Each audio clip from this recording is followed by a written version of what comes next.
வெற்றி மாலை போட்டான் ஐயா கெட்டிக்கார ராசா முத்து போல கண்டான் அங்கே மொட்டு போல ரோசா சொந்தம் இங்கே வந்தாள்னு சொன்னாவன் லேசா காணாதத கண்டா அப்ப ஆனானையா பாசா என்னாச்சு இந்த மனம் பொன்னாச்சு அடைய போதோ ரெண்டு மட்டும் ஒன்னாச்சு கடவாயா மச்சானே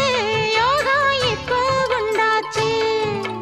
அடுக்கு மல்லி எடுத்து வந்து தொடுத்து வச்ச மாலை